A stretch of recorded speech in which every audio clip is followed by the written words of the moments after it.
Hello বন্ধুরা, চলে আসলাম এই চ্যানেলের একটি নতুন ভিডিও নিয়ে। ভিডিওটি ভালো লাগলে অবশ্যই চ্যানেলটাকে সাবস্ক্রাইব করো এবং বেল আইকন প্রেস করো আমার সঙ্গে থেকো।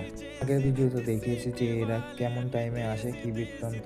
আজকে সেটারই ভিডিও দেখাতে চলেছি যে এরা কিভাবে আসে যায় সেটাই। এখানে বিভিন্ন স্টাফের বিভিন্ন জায়গায় ডিউটি করে, তাই বিভিন্ন টাইমে এরা আসতে থাকে।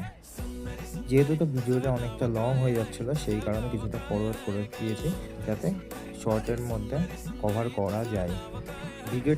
ভিডিওটা যদি তোমাদের ভালো লেগে থাকে তবে অবশ্যই কমেন্ট করে জানিও। পরবর্তীতে আমি এর একটা কমপ্লিট ভিডিও নিয়ে তোমাদেরকে দেখাবো। আমি যেখানে বসেছি তার সামনের দিকে চলে গেলে এটা হচ্ছে মেন গেট। আবার এই মেন গেট দিয়ে ভিতরে আসতে হয়। এই একটা গেট দিয়ে স্টাফরা যাতায়াত করে। এছাড়াও আরও দুটো গেট রয়েছে। একটা গেট রয়েছে গাড়ির জন্যে, গাড়ি আসা যাওয়ার জন্য। অন্য আরেকটি গেট রয়েছে যেটা দিয়ে ক্লায়েন্ট আসা যাওয়া করতে থাকে। ভিডিওটা ভালো লাগলে অবশ্যই চ্যানেলটাকে সাবস্ক্রাইব করো।